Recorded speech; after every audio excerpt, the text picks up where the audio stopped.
जय बोलिए महावीर भगवान की। जय बोलिए आचार्य भगवान श्री उमा स्वामी जी महाराज की। जय बोलिए अनंतानंत सिद्ध परमेष्टि भगवानों की। जय बोलिए इस युग के प्रथमाचार्य श्री चारित्र चक्रवर्ती शांति सागर जी महाराज की। जय बोलिए आचार्य भगवान श्री विमल सागर जी महाराज की।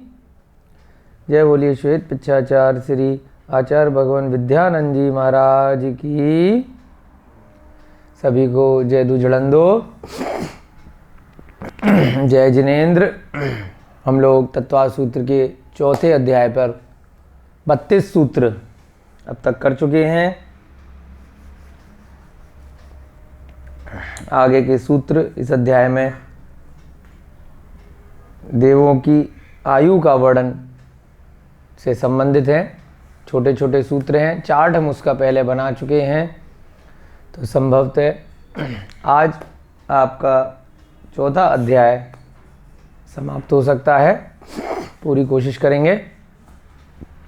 अगली कक्षा प्रारंभ करने से पहले हम लोग प्रतिदिन की भांति सबसे पहले मंगलाचरण करेंगे और उसके बाद अगली कक्षा प्रारंभ करेंगे। आज दिनांक कितनी है? आज 23 दिसंबर आज की दिनांक है। और कौन से नंबर की कक्षा है आज?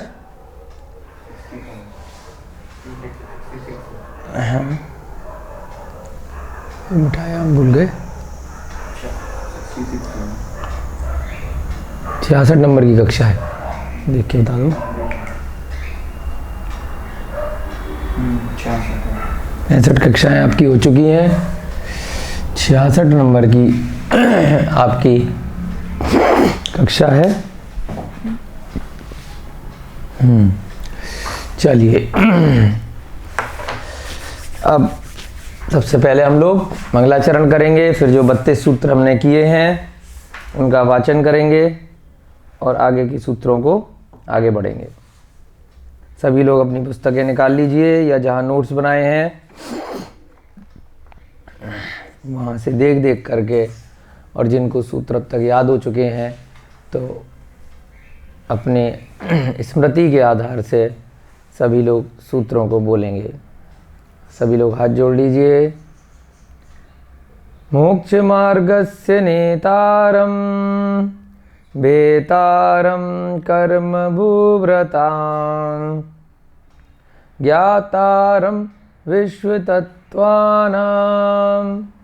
वन्दे तद्गुणलब्धये वन्दे तद्गुणलब्धये वन्दे तद्गुणलब्धये। जय बोलिए आचार्य भगवान श्री उमा स्वामी जी महाराज की।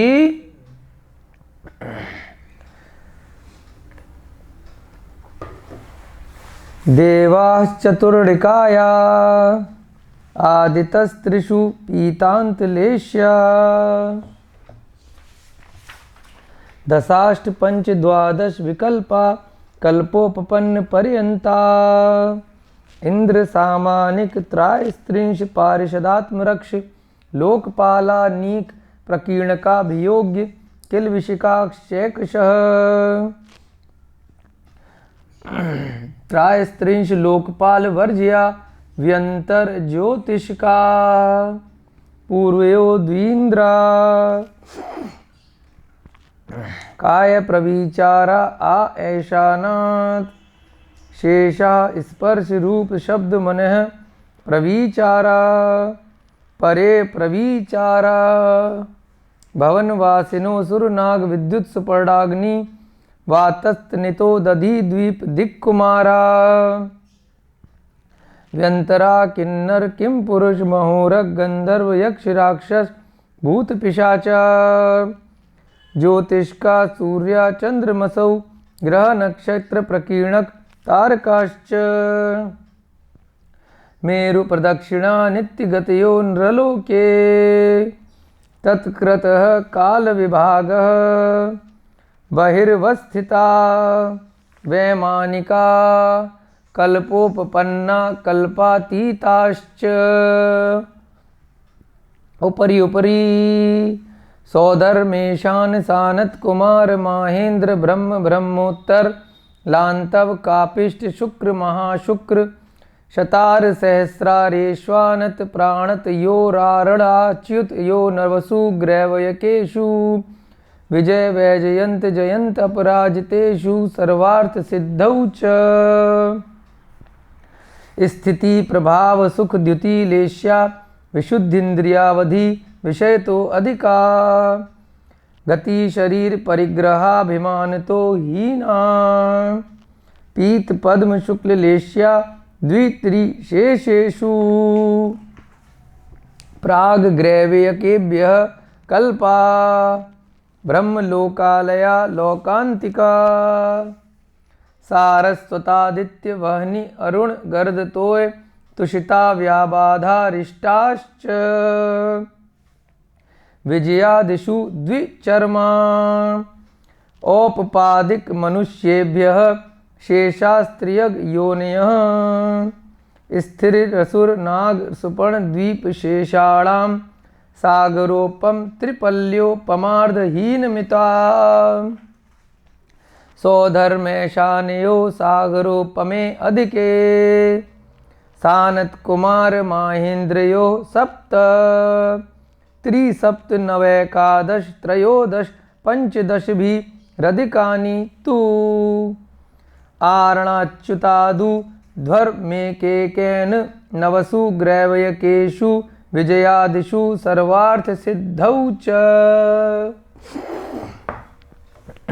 इस प्रकार हमने 32 सूत्र तक की कक्षा में किए। जल्दी से कल की कक्षा में जो हमने किया उसको रिवाइज करेंगे।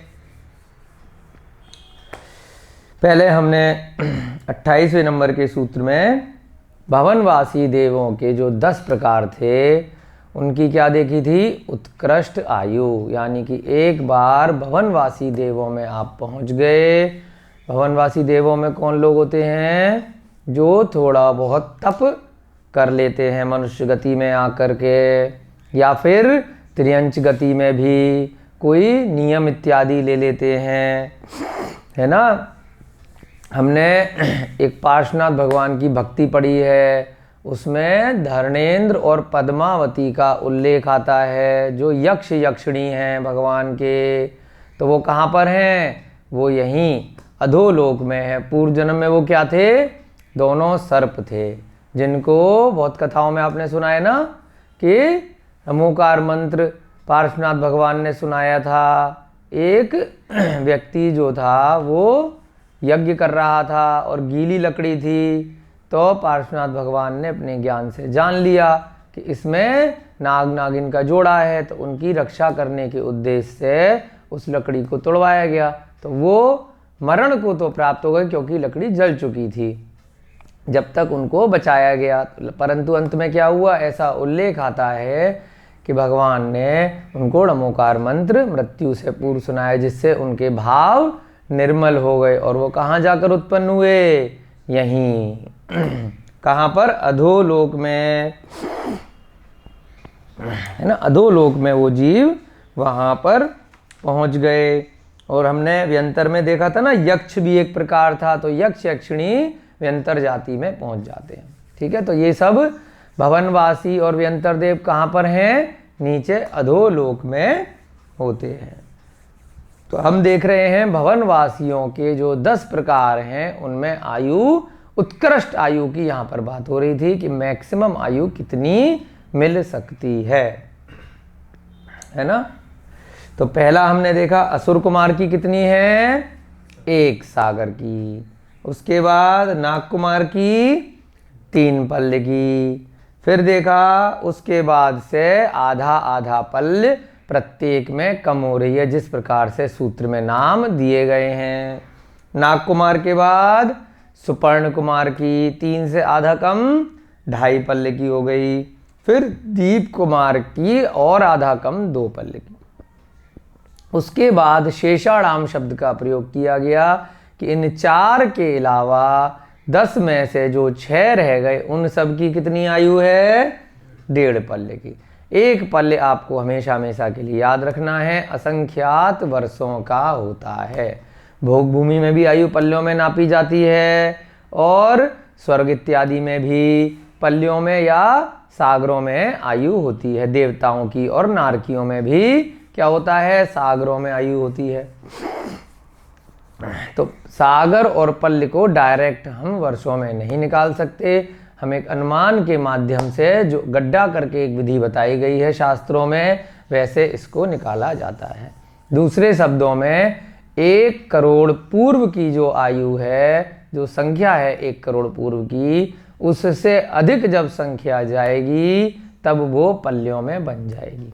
उसका भी कारण क्या बताया था, क्योंकि जब तक 1 करोड़ पूर्व की आयु चलती है तब तक कौन सी भूमि होती है, बिल्कुल ठीक, चतुर्थ काल वाली होगी अगर अवसर्पणी काल है तो, और उत्सर्पणी काल है तो तृतीय काल के प्रारंभ की हो जाएगी। और अगर विधेय क्षेत्र है तो वहाँ हमेशा यही काल चलता रहता है ना, अवसर्पणी का चतुर्थ काल जैसा काल, तो वहाँ विधेय क्षेत्र में हमेशा रहती है।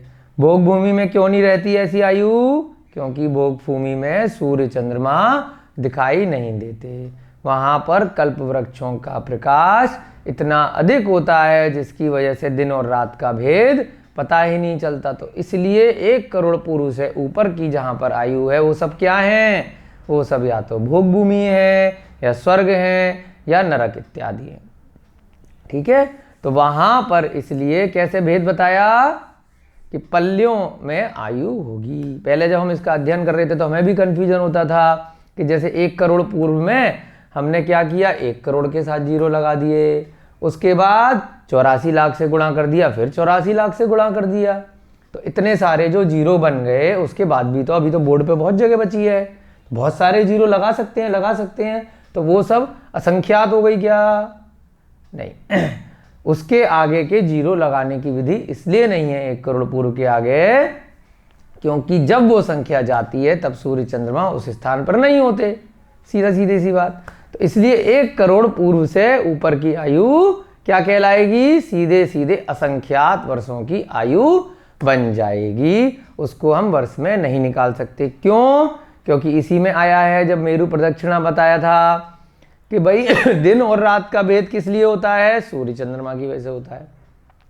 सुमेरु पर्वत से जब ऊपर चले गए वहां सूर्य चंद्रमा नहीं है, नीचे मध्यलोक से नीचे चले गए वहां पर भी सूर्य चंद्रमा नहीं है। सूर्य चंद्रमा का, सूर्य का प्रकाश जहां तक जाएगा उससे ही दिन और रात का भेद होता है। तो उसी हिसाब से हम वर्षों तक मैक्सिमम निकाल सकते हैं। उसके ऊपर के क्षेत्रों में जहाँ सूर्य चंद्रमा नहीं है वहाँ पर आपको हमेशा याद रखना है असंख्यात वर्षों की ही आयु होगी, जो स्टार्ट करके किस में हो जाएगी, पल्लियों में हो जाएगी, और पल्ले से ज़्यादा क्या हो जाएगा, पल्ले से बड़ा सागर में आ जाएगा। बीच में क्या आएगा, पल्ले से और छोटे, उद्धार पल्ले, अद्धा पल्ले और व्यवहार पल्ले। ये भी 3-4 संख्याएं आपको शास्त्रों में मिलती हैं। उससे भी बड़ा पल्ले और पल्ले से बड़ा सागर, 10 कोड़ा कोड़ी पल्ले का 1 सागर, ये संख्या आपको हमेशा के लिए याद रखनी। ठीक है, फिर 29वां सूत्र देखा था कि सौधर्म ईशान में 2 सागर से कुछ अधिक आयु होती है। फिर कुछ अधिक को कल बहुत अच्छे से समझाया था 31वें सूत्र से रेफरेंस लेकर कि तू शब्द का वहाँ पर जो प्रयोग किया है, तो उसकी आचार्यों ने जो टीका इत्यादि करी है उसमें तू का मतलब क्या बताया है, कुछ अधिक का मतलब ये उन लोगों की दृष्टि से है, उन जीवों की जो पहले अच्छे कर्म करके ऊपर के स्वर्गों का बंध कर गए, परंतु बाद में कुछ संकलेश परिणाम इत्यादि हो गए, है ना, कुछ अभिमान इत्यादि हो गया, कुछ गलत काम कर दिया, तो तुरंत क्या हो गया, उनका डिमोशन हो गया, जिसकी वजह से नीचे के स्वर्गों में उत्पन्न हुए। तो उस दृष्टि से उनकी आयु जो नीचे के स्वर्ग की उत्कृष्ट आयु है उससे कुछ अधिक आयु हो सकती है। उसका कोई एग्जैक्ट प्रमाण नहीं है, वो अलग अलग जीवों की दृष्टि से अलग अलग हो सकती है, इसलिए उसको क्या बोला, कुछ अधिक की संख्या दी, है ना। क्यों कुछ अधिक लिखा, क्योंकि अगर जरा सा भी अधिक हो जाता है, यानी कि एक समय भी उत्कृष्ट आयु से अधिक आयु चली जाती है, तो स्वतः वो जीव कहाँ पहुंच जाता है, अगले स्वर्ग में, क्यों? क्योंकि पिछले स्वर्ग की जो उत्कृष्ट आयु है उससे एक समय अधिक आयु अगले वाले स्वर्ग की जघन्य आयु बन जाती है। इस प्रकार से सिस्टम कहाँ तक चलता है? ऊपर ऊपर के स्वर्गों में कहाँ तक चलेगा? सर्वार्थ सिद्धि से पहले तक। सर्वार्थ सिद्धि का भी कल बताया था कि वहाँ जघन्य आयु का सिस्टम नहीं है। जो सर्वार्थ सिद्धि में पहुँच गया उसकी एक समान आयु है। कितनी आयु है? 33 सागर की। सर्वार्थ सिद्धि के अतिरिक्त जो 4 अन्य विमान हैं अनुत्तर में, कौन कौन से? विजय, वैजयंत, जयंत और अपराजित। इन चारों में कैसी आयु है? 32 से लेके 33 सागर। अब 32 का क्या मतलब है? 32 सागर एक समय से लेकर कहाँ तक जाएगी? 33 सागर तक। इससे नीचे वाले विमान कौन से हैं अनुत्तर से? अनुदिश हैं। वहां आयु कैसे जाएगी? 31 सागर एक समय से बढ़ करके 32 सागर उत्कृष्ट तक। उसके नीचे नीचे कैसे हैं? ग्रैवेक हैं। ग्रैवेक का हमने देख लिया कैसे जाएगी। प्रथम ग्रैवेक में 22 + 1 यानी कि 23 सागर उत्कृष्ट आयु है। और अंतिम में कितनी है? 9वें में 31 सागर तक जाएगी। तो पहले की जो उत्कृष्ट है दूसरे की जघन्य आयु बन जाएगी। इस प्रकार से हमने कल यहाँ पर सूत्र देखे थे।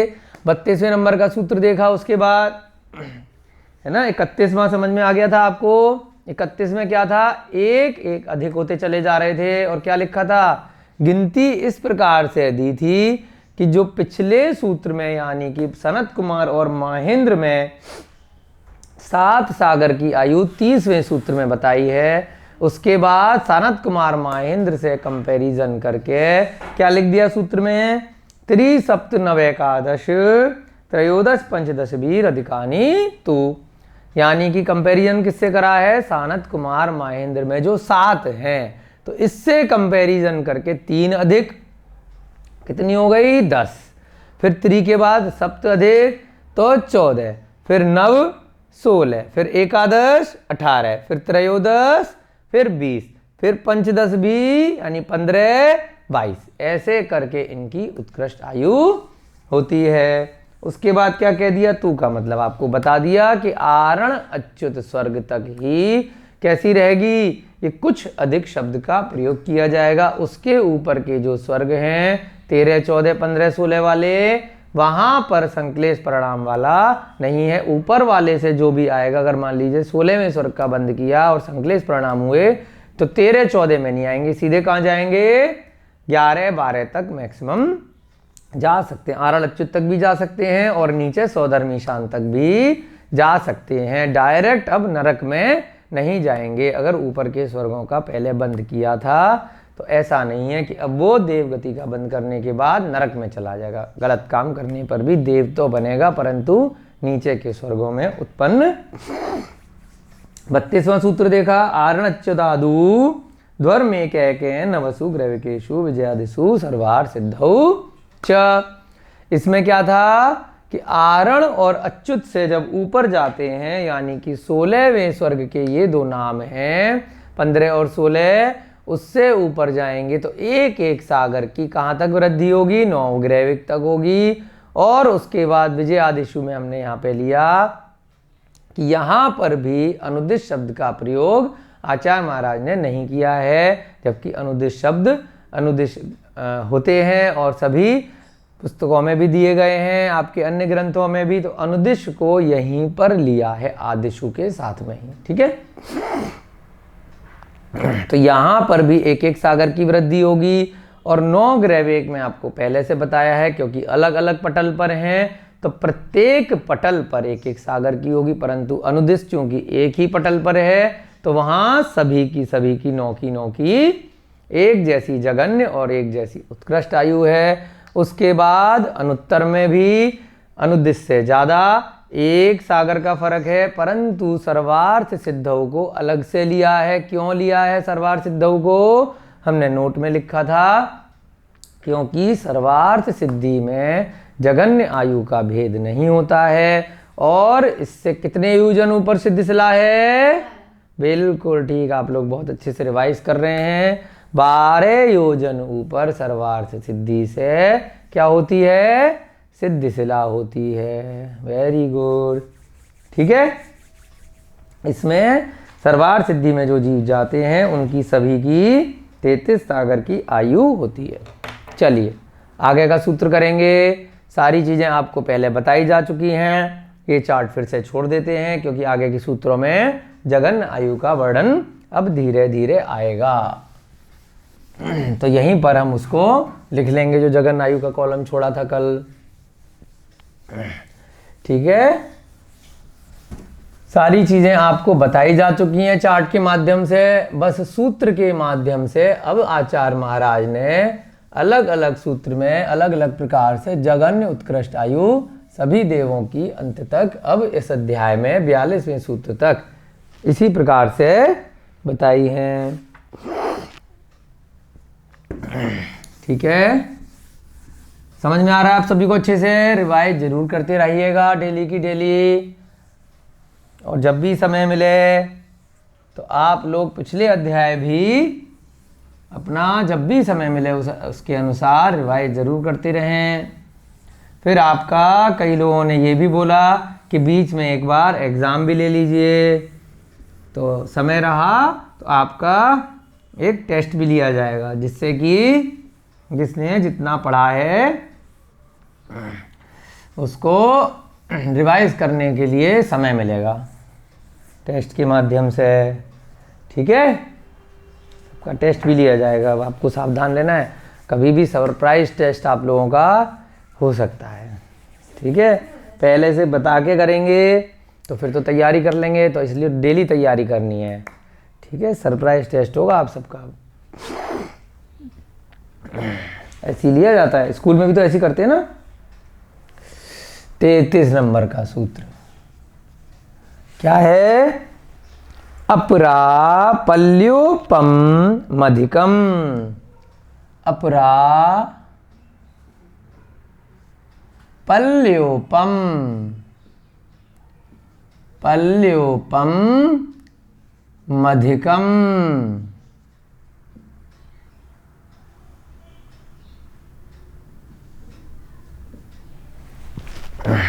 क्या मतलब हुआ? अपरा, अपरा माने क्या होता है? पहले भी आया है, अपरा माने पहले के में जगन्य आयु। अब जगन्य आयु का वर्णन यहाँ से प्रारंभ होता है। अभी तक क्या था? उत्कृष्ट आयु इन सूत्रों के माध्यम से सभी स्वर्गों की बता दी। अब क्या कहा? इनमें अपरा, अपरा माने सबसे पहले वाले में, है ना। अधिकम भी शब्द का प्रयोग किया, अधिकम अभी भी चल रहा है वही संश्लेष परिणाम वाले के हिसाब से, है ना।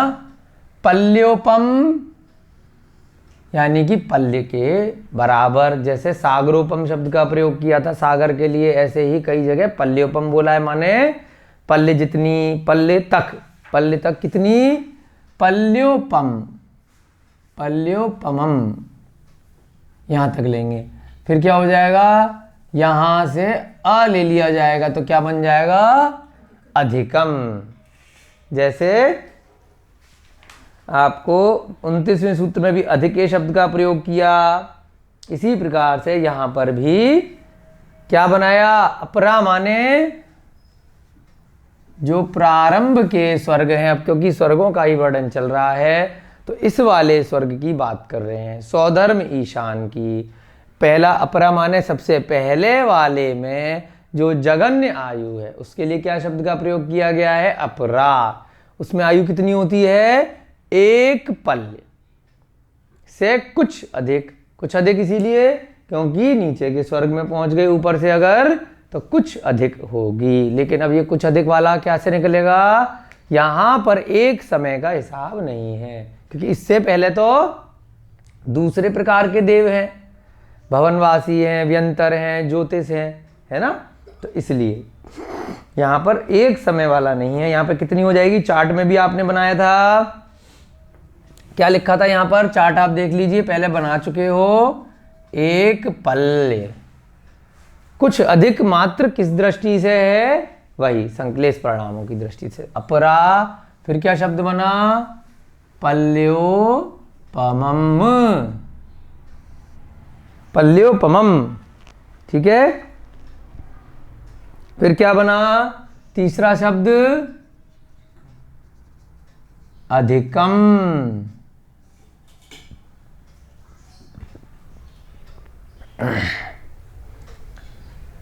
अपरा माने जो पहले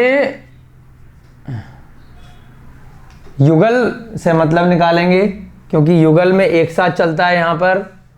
पहले युगल की जघन्य आयु। पल्योपमम माने एक पल्य, है ना, खाली पल्य लिखा है तो अब इसमें अगर वो ए वाली मात्रा लगा देते तो जैसे सागरोपमे लिख दिया था, ऐसे यहां पे पल्योपमे लिख देते तो क्या बन जाता? दो पल्य बन जाता। क्यों? फलम फले फलानी वाला सूत्र बताया था ना द्विवचन का।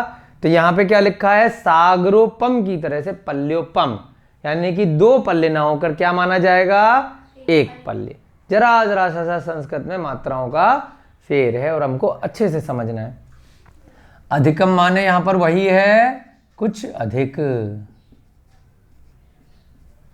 क्या अर्थ निकला? अर्थात पहला युगल कौन सा है? प्रारंभ के स्वर्गों में, है ना। अपरा का अर्थ होता है, अपरा का अर्थ होता है प्रारंभ में। तो प्रारंभ से ये तात्पर्य निकाला, है ना, क्योंकि प्रारंभ यानी कि स्वर्गों का जब प्रारंभ होगा तो प्रारंभ यहां से तो उत्कृष्ट आयु से तो होगा नहीं, प्रारंभ से कहां से होगा? यहां से होगा। तो प्रारंभ की वजह से अर्थ क्या निकाला? अपरा का मतलब प्रारंभ होता है, परा का मतलब क्या बताया था? बाद बाद वाले, परे परे आता है ना। प्रारंभ में एक पल्ले से कुछ अधिक आयु होती है। तो प्रारंभ का मतलब क्या है? जो निकाला गया है पहले युगल में भी सबसे प्रारंभ में, स्टार्टिंग यहां से होगी, तो इसलिए उसका तात्पर्य जघन्य आयु लिया गया, है ना। अर्थात प्रारंभ के स्वर्गों में, है ना, कम से कम आयु। अब इसका तात्पर्य क्या है? अर्थात स्वधर्म ईशान में जघन्य आयु। एक पल्ले से कुछ अधिक होती है। अब कुछ अधिक का मतलब पिछले सूत्र में बता दिया गया था, यहां पर भी नोट में आप हिंट के लिए लिख सकते हैं। यहां भी कुछ अधिक, शॉर्टकट में इसके लिए नाम बता दिया था, घात आयुष्क जीवों की अपेक्षा से, उससे आप समझ जाइएगा। कुछ अधिक घात आयुष्क जीवों की अपेक्षा से है। ठीक है, आगे सूत्र का मतलब समझ में आपको? चलिए आगे बढ़ते हैं। इसके बाद कौन सा सूत्र है? 33 सूत्र हो गए। 34वें नंबर का सूत्र, परतः परतः। अपरा माने पहला वाला, प्रारंभ वाला, परतः परतः यानी कि उसके बाद बाद वाले, परतः परतः। जैसे परत जुड़ती चली जाती है किसी चीज में, हम कहते हैं ना कि इसके ऊपर परत चढ़ी हुई है, फिर उसके ऊपर एक परत चढ़ी हुई है, फिर परत चढ़ी हुई है। तो परतः परतः से कहां से शब्द निकला? कि यानी कि आगे आगे किसी चीज के ऊपर परत किसकी होती है? ऊपर की होती है। तो परत परत माने ऊपर ऊपर के भी लगा सकते हैं या आगे आगे भी लगा सकते हैं। परतः परतः पूर्वा पूर्वा अनंतरा, पूर्वा पूर्वा फिर अनंतरा। यहां पर भी ये शब्द क्यों लगाया? क्योंकि आ के बाद फिर अ का उच्चारण आना है, तो इसलिए संधि में क्या करते हैं, इस प्रकार से साइन लगाया जाता है। इसमें अ नहीं लिखते संधि में संस्कृत में। तो क्या बन गया इसका? जब हम संधि विच्छेद करेंगे, परतः परतः माने आगे आगे की, जब ऊपर ऊपर की परत में हम यानी कि ऊपर ऊपर के स्वर्ग में बढ़ेंगे, तो क्या है? पूर्व पूर्वा, पहले पहले वाले से क्या होगा? पहले पहले वाले से ज्यादा आयु होगी। अनंतरा माने इसकी जो आयु है पूर्वा पूर्वा की अधिकतम आयु, इसकी क्या बन जाएगी? जघन्य आयु बन जाएगी। इसकी जो उत्कृष्ट आयु है वो इसकी क्या बन जाएगी? जघन्य आयु बन जाएगी। लेकिन उसमें कैसे जोड़ेंगे? नियम क्या कहता है कि एक समय अधिक, है ना, एक समय अधिक, क्योंकि सेम तो कैसे बन जाएगी, है ना, जब उसकी जगन्य, तो भाई जब सेम दोनों में, फिर यहाँ अब मान लीजिए दो सागर का यहाँ है, तो दो सागर का ही अगर यहाँ होता तो कैसे डिफरेंस करेंगे फिर? तो इसलिए एक समय अधिक आयु बन जाएगी। अनंतरा माने जघन्य आयु। अनंतरा, अनंतरा का तात्पर्य क्या है? जघन्य आयु। ठीक है, यानी कि पूर्वा पूर्वा वाले की अगले अगले के स्वर्गों में जघन्य आयु बन जाती है। परतः परतः, उसके बाद अगला शब्द क्या है? पूर्वा पूर्वा, पूर्वा पूर्वा, फिर अगला शब्द क्या है? अनंतरा।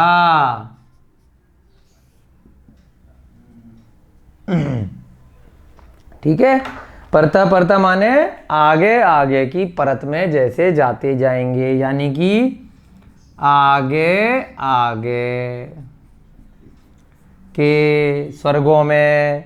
पूर्वा पूर्वा माने पहले पहले के, पूर्व पूर्व के, पहले पहले की। अनंतरा माने जघन्य आयु। क्या अर्थ निकला? आगे आगे के स्वर्गों में। यहां पहले बता दिया कि सबसे स्टार्ट कैसे होगी? एक पल्ले से स्टार्ट होगी।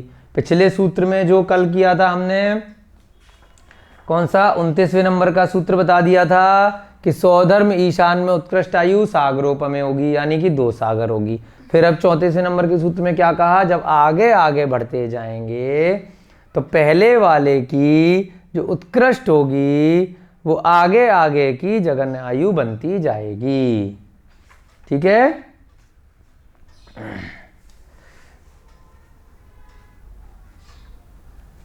अर्थात क्या अर्थ निकला? पहले पहले स्वर्ग की उत्कृष्ट आयु आगे आगे के स्वर्गों की जघन्य आयु होती है। पहले पहले स्वर्गों की उत्कृष्ट आयु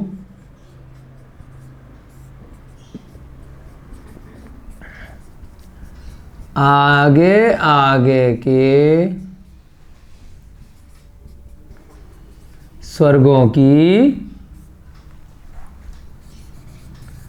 जघन्य आयु होती है। यहां नोट में आप लिख सकते हैं, परंतु जघन्य आयु में पिछली उत्कृष्ट आयु से एक समय अधिक प्रमाण होता है ना। परंतु नोट में आप लिख लीजिए, जघन्य आयु में क्या होता है? जघन्य आयु में पिछले स्वर्ग की उत्कृष्ट आयु से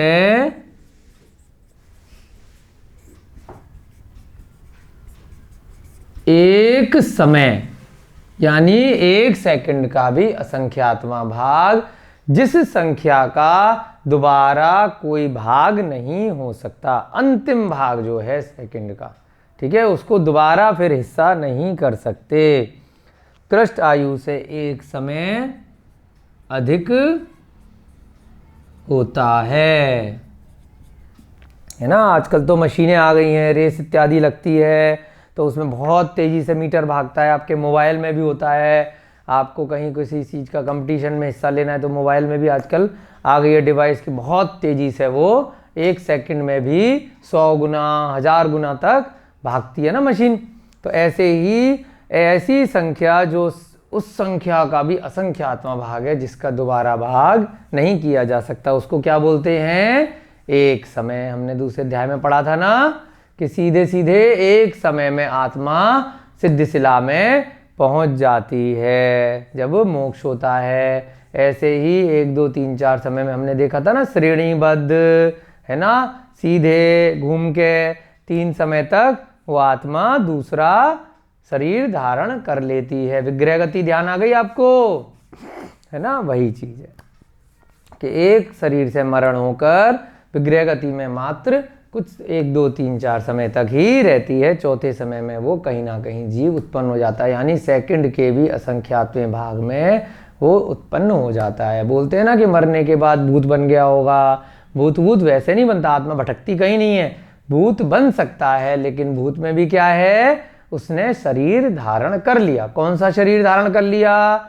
औदारिक को छोड़कर वैक्रियक शरीर धारण कर लिया, लेकिन कहीं आत्मा भटक नहीं रही है ना। वो उसको जो वैक्रियक शरीर में अब आयु मिली उसको पूरी करनी है, चाहे भूत की मिल गई या राक्षस की मिल गई या पिशाच की मिल गई या यक्ष की मिल गई या गंधर्व की मिल गई, ये व्यंतर देवों में मिल सकती है। इसी प्रकार से भवनवासियों में 10 प्रकार से मिल सकती है, ज्योतिष में मिल सकती है। ये सब क्या है?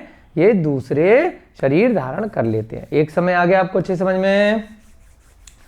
चलिए अब आपने तीसरा अध्याय जब किया था उसका रेफरेंस यहां से शुरू होने वाला है, अगले सूत्र से। इसी में आप एक रेफरेंस में ये भी लिख सकते हैं, कल वाले में भी लिखवाया था कि जगन्य आयु कहाँ तक चलती है?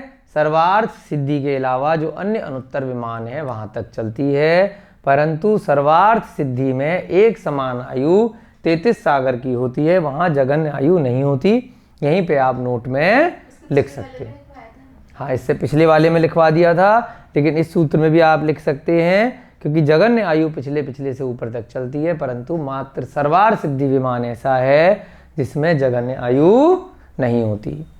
ठीक है, अब यहाँ पे हम देखेंगे कैसे बन जाएगी आयु। 2 सागर प्लस 1 समय, यहाँ पर 7 सागर प्लस 1 समय, यहाँ पर 10 सागर प्लस 1 समय, यहाँ पर 14 सागर प्लस 1 समय, यहाँ पर 18 सागर 16 सागर 16 सागर। आप लोग जागते हुए क्लास कर रहे हैं, बहुत अच्छी बात है। 16 सागर प्लस 1 समय, यहाँ पर 18 सागर प्लस 1 समय, यहाँ पर 20 सागर प्लस 1 समय, और यहाँ पर कितनी हो जाएगी प्रथम गैरवेक में? प्रथम गैरवेक में 22 सागर प्लस 1 समय। 9वें ग्रहवेक में कितनी हो जाएगी? 30 सागर प्लस 1 समय। हाँ, क्योंकि अंत में कितनी है? 31 है, तो 9वें में 30 सागर प्लस 1 समय, और यहाँ कितनी हो जाएगी अनुदेश में? 31 सागर प्लस 31 सागर प्लस 1 समय, और यहाँ कितनी हो जाएगी अनुत्तर के 4 विमानों में? 32 सागर प्लस 1 समय। अधिकतम कितनी हो जाएगी इसमें? 33 सागर की। परंतु सर्वार्थ सिद्धि में यहाँ पर हमने डैश छोड़ दिया। क्यों छोड़ दिया? क्योंकि इसमें जगन्य आयु नहीं होती। मात्र हाँ 33 ही जगन्य होगी और 33 ही उत्कृष्ट होगी। तो दोनों 33 भी लिख सकते हैं। जगन्य कुछ नहीं होगी, दोनों की दोनों क्या होगी, 33 ही रहेगी यहाँ पर, है ना। 33 ही जगन्य रहेगी और 33 ही उत्कृष्ट आयु रहेगी। ठीक है, इसी बात को आप यहाँ इसी सूत्र के साथ नोट में ही लिख सकते हैं कि जो सर्वार्थ सिद्धि वाला विमान है, सर्वार्थ सिद्धि में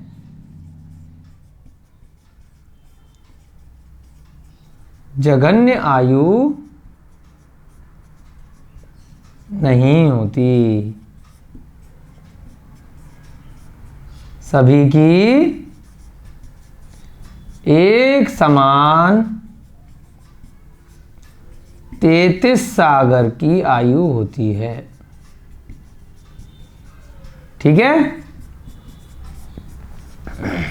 आगे आपके समझ में। अब अगला सूत्र देखते हैं। अगले सूत्र के लिए आपको तीसरे अध्याय में जो नरक आदि में उत्कृष्ट आयु का वर्णन किया था, वहाँ पर आचार्य महाराज ने बहुत ही समझदारी से वहाँ जगन्य आयु की चर्चा नहीं करी, क्योंकि तीसरा चौथा अध्याय आपस में जुड़े हुए हैं, है ना। वो तो अध्ययन की दृष्टि से हमने अलग अलग साथ में पढ़े हैं, परंतु उसका साथ में रेफरेंस जाता है, क्योंकि उसमें भी इसी प्रकार से सागरों की वर्णन है नीचे नरकों में, और अधोलोक में ही कुछ देव भी आ जाते हैं, फिर मध्यलोक में देव आते हैं, फिर ऊर्ध्वलोक में आते हैं। तो वहाँ पर भी सूत्रों के माध्यम से जगन्य आयु का वर्णन नहीं किया था। तो यहीं पर अब जो अगले सूत्र आ रहे हैं उनमें नरकों की जगन्य आयु बताई है। उत्कृष्ट आयु का वर्णन वहाँ पर भी आचार्य महाराज ने किया था, परंतु चार्ट हमने वहाँ पर बनाया था जिसमें हमने लिखा था, आप लोग निकाल सकते हैं तीसरे अध्याय का चार्ट, इसलिए नोट्स बनाना बहुत जरूरी है। तीसरे अध्याय में छठा सूत्र था, निकालिए आप लोग। उसके बाद एक चार्ट बनाया गया था नरकों की आयु का, निकाल लीजिए, उसको रिवाइज कर लेंगे जल्दी से। छठे सूत्र के बाद एक चार्ट है, 7 पृथ्वियों के नाम दिए गए हैं, जल्दी से रिवाइज कीजिए। पहली पृथ्वी जिस पे हम रहते हैं रत्न प्रभा, उसका ऊपरी भाग जल्दी बताइए।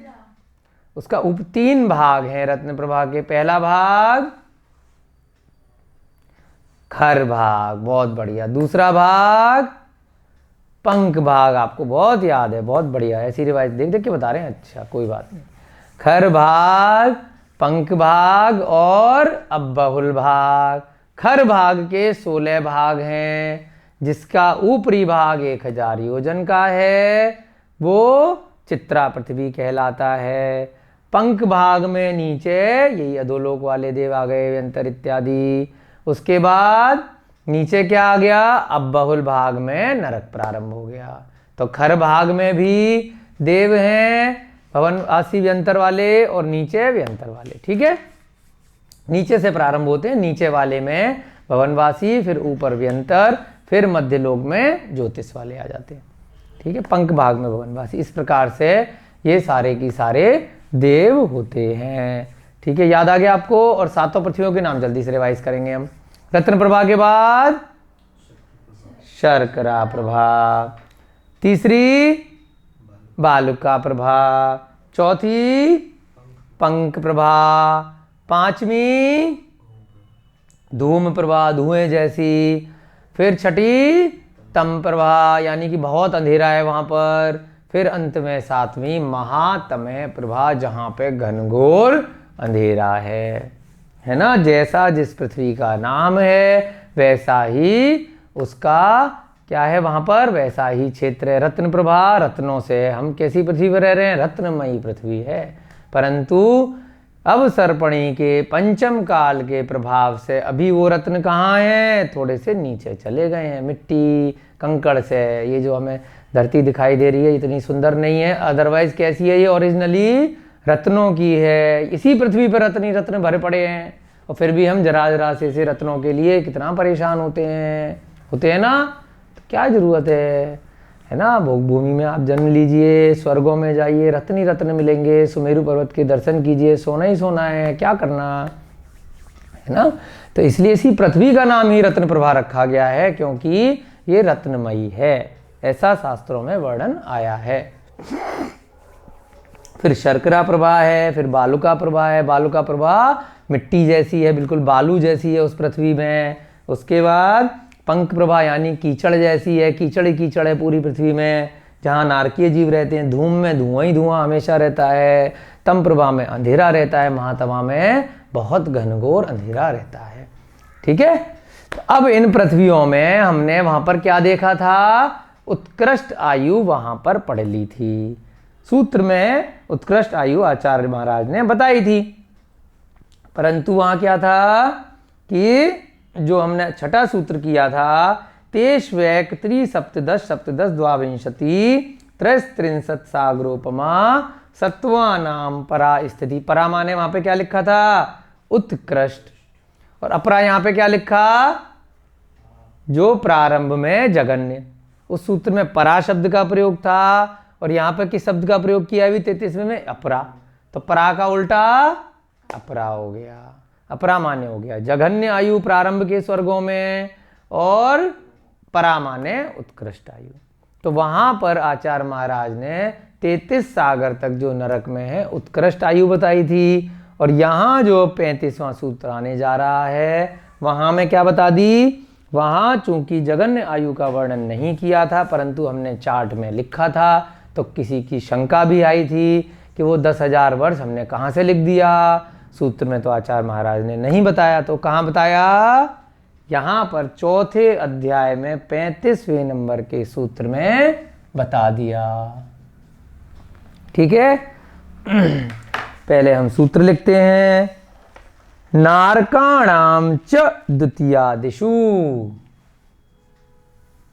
नारकाणाम च, सब चीज एक दूसरे से लिंक हैं, साथ साथ रिवाइज करते हुए चलेंगे तो आपको याद आ जाएगा। पिछले सूत्र में हमने पढ़ा था द्वितीया दिशु, नारकाणाम च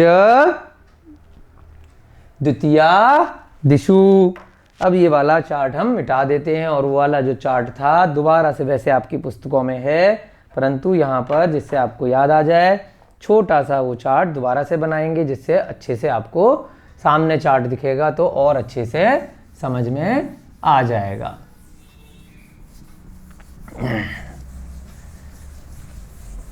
ठीक है,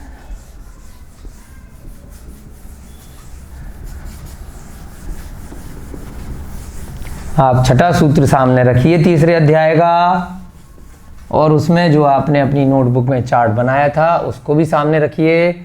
वहीं से हम फटाफट से आपको चार्ट बना देते हैं।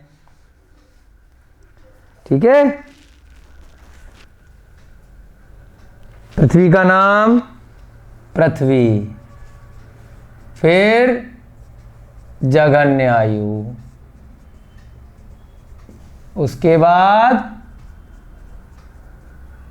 उत्कृष्ट आयु। अब ये किन की आयु की बात चल रही है, पहली पृथ्वी में मनुष्यों की आयु की बात नहीं चल रही है। नारकाणाम यानी कि पहली पृथ्वी में जो नीचे वाला तीसरा भाग है, अब बहुल भाग, वहां पर पहले नरक के जीव रहते हैं, जहां पर उल्लेख आया है कि राजा श्रेणिक का भी जीव अभी वर्तमान में वहां पर है, और वहां से निकल करके अगला जो हमारा उत्सर्पणी काल आने वाला है, इसी भरत क्षेत्र के आर्यखंड में, वहां महापदम नाम के पहले तीर्थंकर वो बनेंगे। तो नरक से आके सीधे डायरेक्ट मनुष्य गति में आया जा सकता है, और तीर्थंकर का पद भी पाया जा सकता है, कोई भी उसमें दिक्कत नहीं है। बहुत सारे जीवों के साथ ऐसा होता है, और अगले उत्सर्पणी काल में कई उदाहरण ऐसे आए हैं। रावण का जीव भी आएगा, कृष्ण भगवान का जीव भी आएगा, है ना, लक्ष्मण के जीव का भी ऐसी वर्णन आया है, और ऐसे ही श्रेणिक राजा का जो जीव है उनका भी वर्णन आया है। ठीक है, तो सीधे तीनों पृथ्वियों के नाम, तीनों भागों के नाम, खर भाग, पंख भाग और अब बहुल भाग।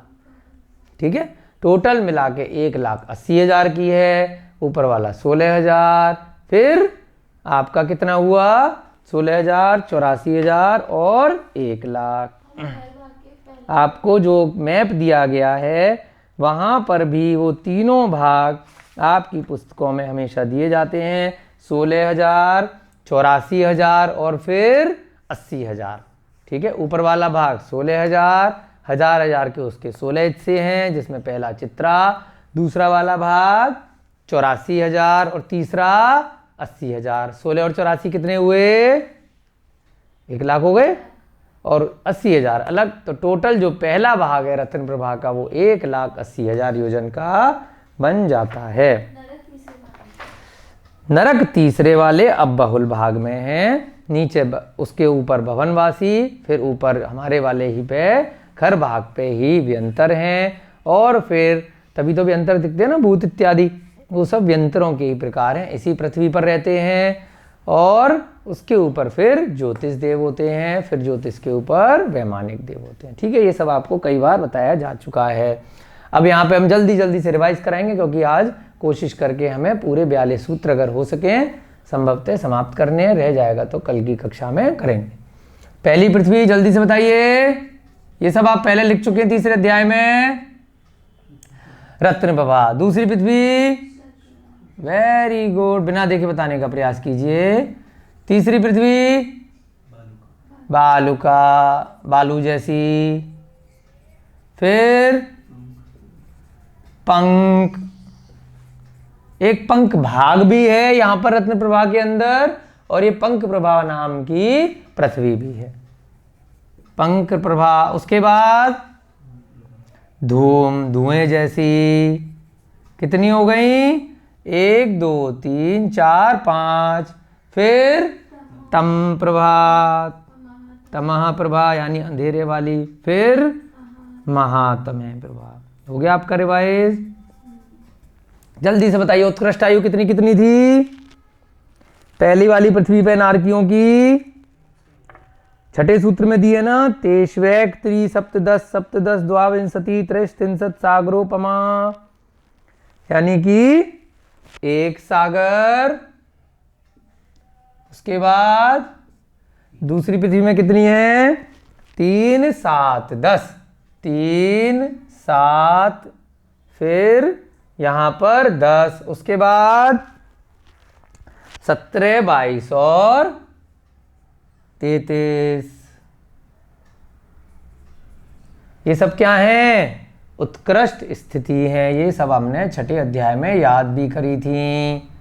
ठीक है, रिवाइज करते चलिए तो याद होता रहेगा।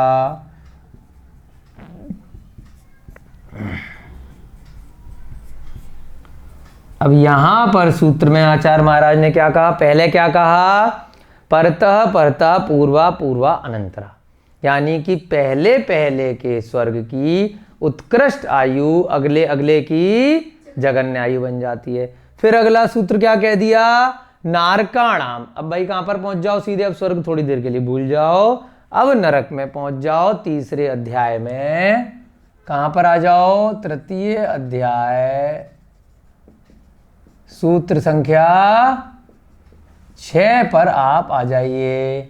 वहां पर नरकों का वर्णन करके आए थे, वहां पर उत्कृष्ट स्थिति सूत्र संख्या 6 में बता दी थी। अब क्या कह दिया? नारकों में द्वितीय आदिशु, यानी कि द्वितीय पृथ्वी में भी यही सूत्र लगा लो, यानी कि पहले वाले की जो उत्कृष्ट आयु है परतः परतः आगे आगे, इसीलिए यहां पर इन्होंने स्वर्ग वर्ड या नरक वर्ड का प्रयोग नहीं किया, क्योंकि पहले के सूत्रों में स्वर्ग की बात कर दी। तो यही सूत्र आप कहां लगा लो? नारकाणाम च द्वितीय आदिशु, नारकियों में द्वितीय आदिशु, यानी कि द्वितीय स्वर्ग से आदि आदि आगे तक यही सूत्र लगा लीजिए। कैसे लगा लीजिए? 1 सागर प्लस 1 समय। ये संख्या कहां से आ रही है? नारकाणाम च द्वितीय आदिशु, द्वितीय से लेंगे। कौन सा सूत्र? ये वाला सूत्र, कि पहले पहले की जो उत्कृष्ट आयु है। अब यहां पे नरक की, स्वर्ग की जगह क्या वर्ड हो जाएगा? नरक। पहले पहले नरक की जो उत्कृष्ट आयु है वो आगे आगे के नरक में जघन्य आयु बन जाएगी। कहां से लेंगे? द्वितीय आदि से, द्वितीय आदि नरक से, क्योंकि नार का नाम वर्ड यूज कर दिया। इसकी कितनी बन जाएगी? 3 सागर प्लस 1 समय। इसकी कितनी बन जाएगी? 7 सागर प्लस 1 समय। इसकी कितनी बन जाएगी? 10 सागर प्लस 1 समय। इसकी कितनी बन जाएगी? 17 सागर प्लस 1 समय। इसकी कितनी बन जाएगी? 22 सागर प्लस 1 समय। अब ये लिखने के बाद आपको सूत्र का अर्थ समझ में अच्छे से आ जाएगा। पेन कहाँ गया? नहीं, मोटा वाला पेन खो गया, इसके अंदर है, यहाँ आ गया। नारकाणाम च द्वितीय आदिषु, क्या अर्थ बना? नारकाणाम च द्वितीय आदिषु।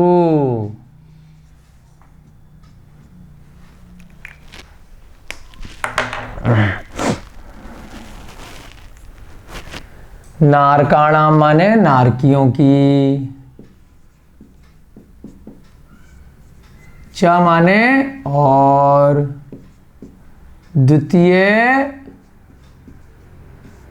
आदि में, ठीक है, द्वितीय आदि में यानी कि द्वितीय आदि नरकों में। द्वितीय आदि क्योंकि नारकाणाम की बात कर रहे हैं तो द्वितीय आदि नरकों में। अब क्या सूत्र का अर्थ निकला? अर्थात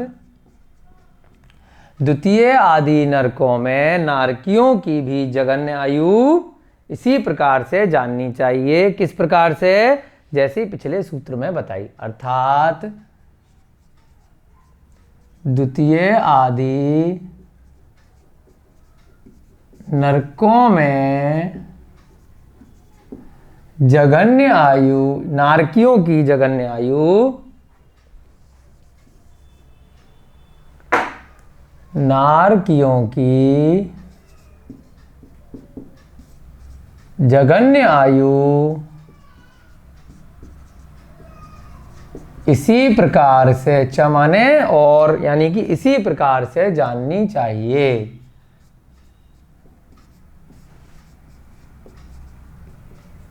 अब इस प्रकार क्या बनेगा? क्या अर्थ निकला इसका? मिटा दें।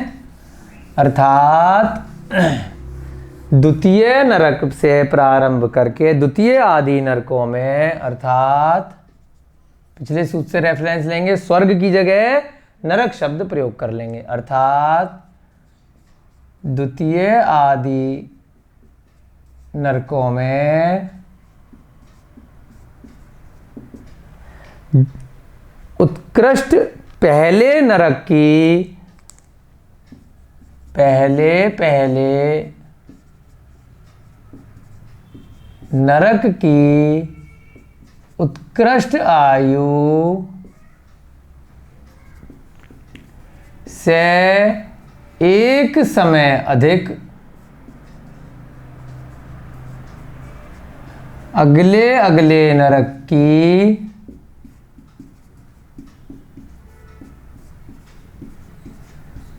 क्या बन जाती है? अपरा माने जघन्य आयु बन जाती है, जघन्य आयु होती है। आ गया समझ में? है ना? वैसे तो हम चार्ट के माध्यम से कर चुके हैं, लेकिन सूत्र में कैसे आया है वो भी हमें समझना बहुत जरूरी है।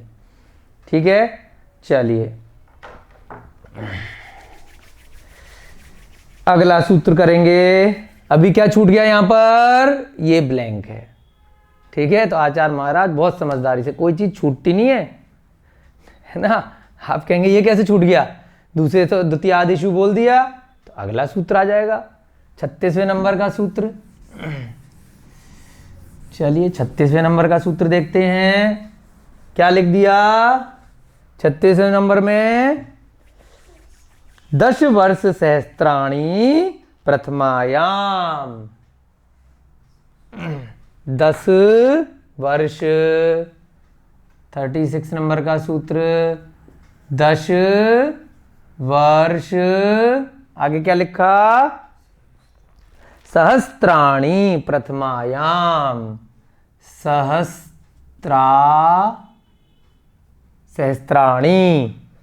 सहस्त्राणी प्रथमायाम।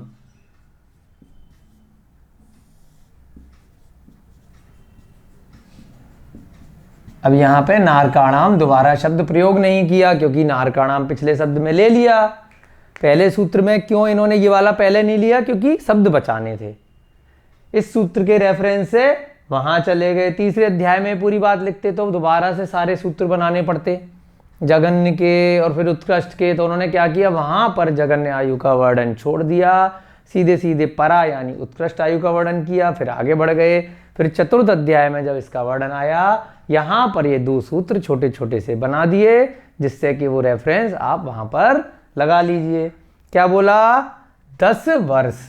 यहां पर पल्ल नहीं लिखा, यहां पूर्व नहीं लिखा, यहां सागर नहीं लिखा, सीधे सीधे 10 वर्ष। ये वर्ष वैसे ही लगाएंगे जैसे यहां पर हमारे वर्ष होते हैं। 365 दिन का मान लीजिए एक वर्ष है ना, 12 माह का। तो ऐसे ही 10 वर्ष। आगे क्या लिख दिया? सहस्त्र, यानी कि सहस्त्र माने 1000। 10 वर्ष 1000, यानी कि क्या निकला? मतलब 10,000 वर्ष। प्रथमायाम, अभी जगन्य का वर्णन चल रहा है, तो पहले में अगर फंस गए तो कितने साल के लिए घुस गए? 10,000 वर्ष के लिए कम से कम भाई टाइम पास करके आना पड़ेगा। एक बार गड़बड़ काम किया, कुछ भी, चाहे यहां पर आयु 50 वर्ष की मिली थी पंचम काल में, 80 वर्ष की ली थी, छोटी सी गलती करी है ना, जानवरों को खाया, सताया, मारा, बहुत गलत गलत काम किए, तो अगर नरक में गलती से चले गए, अगर 33 सागर के लिए नहीं भी पहुंचे, तो कम से कम कितने टाइम के लिए घुस जाओगे? 10 वर्ष। सहस्त्राणी माने कितने समय के लिए? 10,000 वर्ष। तो ये यहां पर इस सूत्र में आचार्य महाराज ने दिया। प्रथमायाम यानी पहली वाली में, पहले नरक में, क्योंकि नारकाणाम शब्द का प्रयोग वहां कर लिया। क्या अर्थ बना? 10 वर्ष सहस्त्राणी, एक ही साथ ले लीजिए। फिर प्रथमायाम, यानी कि पहले नरक में, क्योंकि पिछले सूत्र में नारकों का वर्णन यहां पर चल रहा है। तो क्या अर्थ निकला? 10,000 वर्ष। और प्रथमायाम यानी कि प्रथम नरक में। जगन्नायु कितनी है? यहां एक समय क्यों नहीं लिखा? क्योंकि पिछले में कैसे निकालेंगे, ये तो पहला ही है। द्वितीय से है एक समय वाला सिस्टम, पहले में 10,000 वर्ष प्लस एक समय नहीं है, क्योंकि पिछले में तो किसी में 10,000 है ही नहीं ना, तो सीधे सीधे कम से कम 10,000 वर्ष। ठीक है। प्रथम नरक में जगन्य आयु कितनी होती है? अर्थात पहले नरक में जगन्य आयु कम से कम 10,000 वर्ष की होती है। ठीक है। अर्थात पहले नरक में, यानी कि कौन से भाग में है पहला नरक? आप रेफरेंस के लिए लिख सकते हैं, रत्न प्रभा पृथ्वी के अबहुल भाग में। अबहुल, ये नाम आपको इसलिए बार बार कराते हैं याद हो जाए। अबहुल भाग है ना। पहले नरक में जगन्य आयु कितनी है? 10,000 वर्ष की होती है। आ रहा ना सूत्रों से मतलब समझ को आपको अच्छे से। चलिए और शब्द बताते हैं आचार्य महाराज, है ना। अब आप कहेंगे कि हमने भवनवासियों का तो वर्णन देख लिया आयु का, सीधे भवनवासी के बाद में आचार्य महाराज स्वर्ग में ले गए, उसके बाद ग्रहवेग में ले गए, अनुदिश में ले गए और अनुत्तर में ले गए। तो ज्योतिष और व्यंतर भूल गए क्या? कुछ नहीं भूले, शब्द बचाने थे। अब यही चीज वहां पर आने वाली है, तो इसलिए वहां पर ज्योतिष व्यंतर को छोड़ दिया। भवनवासी से सीधे कहाँ ले गए थे? सीधे स्वर्गों में ले गए थे, 16 स्वर्ग की आयु में। तो अब आ जाओ, है ना, शब्द बचाना है ना आचार्य महाराज को। क्या सूत्र बना दिया? भवनेषु च। ये भी तो एक शब्द है ना पूरा इतना बड़ा, इतना बड़ा शब्द बचाना था ना उनको। क्या सूत्र बनाया? भवनेषु च। अगला 37वें नंबर का सूत्र, भवनेषु। भूलते कुछ भी नहीं आचार्य महाराज, कहीं पर भी हम लोग भूल सकते हैं। यानी कि यही वाली भवनवासियों में होती है, तो इसलिए उन्होंने क्या किया कि वहां पर उसका वर्णन छोड़ दिया। जब यहां पर 10,000 का वर्णन आएगा तब उन्होंने सोचा कि वहीं पर डाल देंगे एक च के अंदर ही। ठीक है, तो क्या बना दिया? भवनेषु च। भवनेषु का जब वर्णन आया वहां पर भी हमने जो उत्कृष्ट आयु लिखी, क्या लिखी थी? एक सागर, फिर अभी जो कल सूत्र किया था ना, आज रिवाइज भी कराया था 28वां वाला। भवनेषु च एक सूत्र बना दिया और फिर बना दिया व्यंतराणाम च। वहां पर भी व्यंतर वालों की बता देंगे, 2 सूत्र छोटे छोटे से बना दिए और दोनों में क्या लिख दिया? च लगा दिया, भवनेषु और व्यंतराणाम च, है ना। चलिए लिखते हैं, भवनेषु च का मतलब भवनवासियों की जो उत्कृष्ट आयु हमने देख ली। कैसी देखी? एक सागर, भवनवासियों में 10 प्रकार की देखी थी ना। फिर एक सागर के बाद 3 पल, फिर 2.5 पल, फिर 2 पल और 6 की 1.5 पल, आधा आधा पल कम। वहां पर क्या कह दिया कि उत्कृष्ट आयु उतनी उतनी होती है 28वें नंबर के सूत्र में। और फिर जगन्य के लिए यहां बता दिया कि भवनवासी देवों में भी इतनी ही आयु होती है। अब कौन सी? 10,000 वर्ष की। ठीक है, भवन अर्थात, अच्छा इसका पहले वो लिख लीजिए, भवनेषु का मतलब भवनवासी देवों में, च माने उतनी ही आयु होती है जो पिछले सूत्र में दी है। भवनेषु माने भवन वासी देवों में, च माने और भवनवासियों में भी, देवों में भी, अर्थात भवनवासी देवों में भी जगन्य आयु 10,000 वर्ष होती है। ठीक है, और उसमें भी कैसे चलेंगे? मैक्सिमम एक सागर की जा सकती है, सूर्य कुमार की, उसके बाद कम होते होते 3 पल्ले, 2.5 पल्ले, 2 पल्ले और 1.5 पल्ले की रह सकती है। ठीक है, फिर अगला सूत्र बना दिया, छोटा सा सूत्र है वो भी आज कर लेते हैं। व्यंतराणाम च, भवनवासियों का वर्णन पूरा हो गया क्योंकि वहां पर उत्कृष्ट आयु बता दी और यहाँ पर जगन्य बता दी। अभी आपको जैसे बोला ना कि व्यंतर छूट गए थे, क्या नहीं छूटे, व्यंतर और ज्योतिष अब आ जाएंगे। ये मिटा दें आपके लिए। उसमें भी फिर ऐसे होगा ना, उत्कृष्ट आयु प्लस एक समय ऐसे इधर बचेगा जगन्य। वो तो भवनवासियों में जैसा अलग अलग, जिसने मान लीजिए भूत का किया तो वो भूत वाले में पहुंच जाएगा व्यंतरों में। ऐसे ही जो भवनवासियों के प्रकार हैं, अगर असुर कुमार का किया है तो मैक्सिमम उतने सागर के लिए 1 सागर तक जा सकता है। हाँ बिल्कुल, अगर भवनवासियों में किया है और उसमें क्योंकि 6 प्रकार के एक ही उत्कृष्ट आयु है तो उसमें सारे की सारे में जा सकते हैं, है ना। क्योंकि यहाँ पर आप ये मान के चलिए एक समय वाला हिसाब इसलिए नहीं बैठेगा क्योंकि पटल अलग अलग नहीं है। वहां एक समय ज्यादा पिछले के स्वर्गों से क्यों अधिक थी? क्योंकि पटल जितने ऊपर जाएंगे भवनवासी एक ही उस पे हैं, बस खाली प्रकार अलग हैं। जगन्नाथ से पहले की तो 10 वर्ष हो गई। हाँ, दूसरे वाले उनकी जगन्नाथ क्या होगी फिर? सबकी 10,000 वर्ष है, अच्छा। क्योंकि पटल से सिस्टम लगाना है आपको। भवनवासी सारे की सारे एक ही पटल पे हैं, व्यंतर सारे की सारे उसके ऊपर वाले भाग में एक ही पटल पे हैं, ठीक है। जब आपकी जगन्य की उत्कृष्ट कब बनेगी? जब वो ऊपर ऊपर बढ़ेंगे।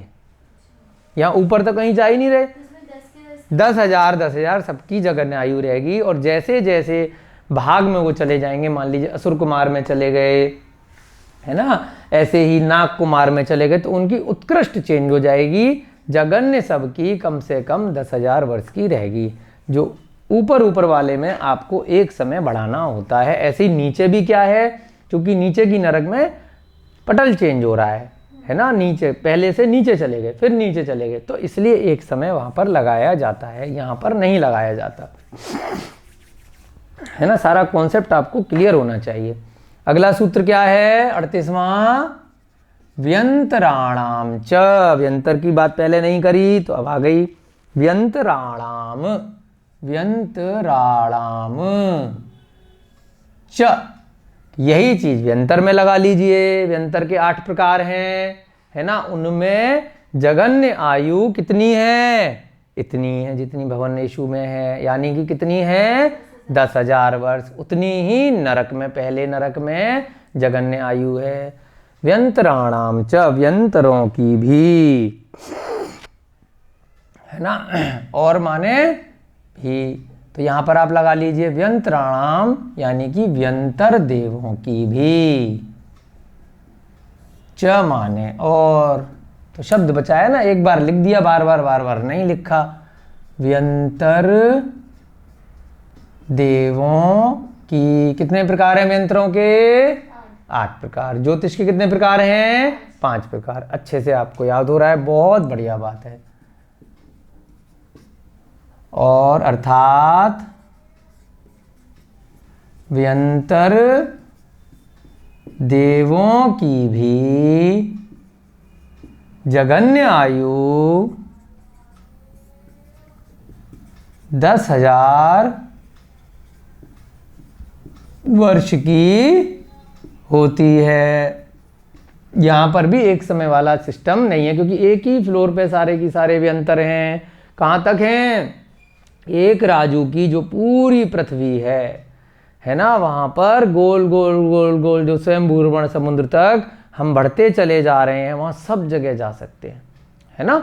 ऐसे ही जो ज्योतिष विमान है ऊपर, वो भी मध्यलोक में जो लोक का अंत है एक राजू का, वहां तक जा सकते हैं। हम मात्र मनुष्य कहां तक जाएंगे? मात्र 45 लाख योजन तक, मानुषोत्तर पर्वत तक, है ना। ये सभी अंत तक जा सकते हैं, है ना। ये सभी वहां भी जा सकते हैं, आपके नंदीश्वर द्वीप इत्यादि, वहां तक भी सब इनके भवन इत्यादि होते हैं।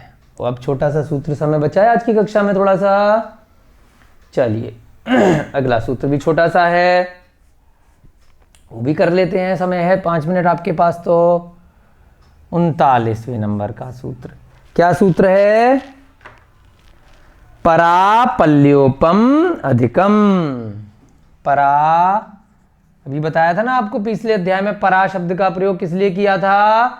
उत्कृष्ट आयु के लिए। और अपरा का शब्द का प्रयोग किस लिए किया है? जगन्य के लिए। परा पल्योपमम,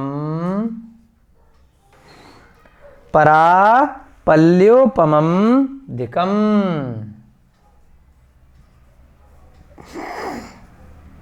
परा माने उत्कृष्ट आयु, पल्योपमम अभी पहले भी आया था, फिर अधिकम, यानी कि उत्कृष्ट आयु। अब यहां पर पहले आचार्य महाराज ने भवनेशु की तो उत्कृष्ट आयु बता दी थी आपको 28वें सूत्र में, ठीक है। और उसके बाद ज्योतिष व्यंतर की उत्कृष्ट आयु का वर्णन नहीं किया, जगन्य का वर्णन यहां पे कर दिया, व्यंतर की भी कर दी और भवनेषु की भी कर दी। फिर यहाँ क्या कह रहे हैं, परा माने उत्कृष्ट आयु, पल्योपम माने एक पल्य, यहाँ पर भी एक ही मात्रा नहीं है तो एक पल्य से कुछ अधिक होती है। ठीक है, परा माने उत्कृष्ट आयु।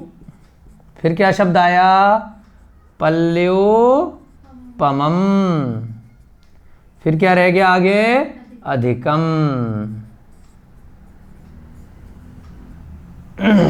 ठीक है, कुछ अधिक का मतलब वही लगाएंगे जो पहले लगाते हुए आ रहे हैं। परा माने उत्कृष्ट आयु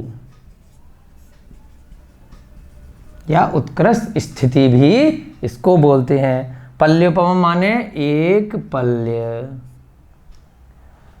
अधिकम माने कुछ अधिक। अब किसकी बात कर रहे हैं यहां पर, कौन सा सूत्र चल रहा था, व्यंतराणाम च, यानी कि दोबारा व्यंतर शब्द का प्रयोग नहीं किया। तो व्यंतर देवों में उत्कृष्ट आयु इतनी होती है ना। भवनवासियों के 10 प्रकार में अलग अलग बता दी, असुर कुमार की अलग, दीप कुमार की अलग, और फिर इस प्रकार से 4 भागों में वहां पे बांट दिया था। परंतु यहाँ पर व्यंतरों में 8 प्रकार से नहीं बांटा। यहाँ पर क्या है, सभी की उत्कृष्ट आयु एक समान हो सकती है, चाहे भूत हो, पिशाच हो, यक्ष हो, गंधर्व हो, है ना, राक्षस हो, सभी की कितनी हो सकती है। इसलिए इसमें अलग अलग प्रकार से भेद नहीं किए गए, 8 प्रकार से। व्यंतर देवों की अर्थात व्यंतर देवों की उत्कृष्ट आयु कितनी है, एक पल्य से कुछ अधिक।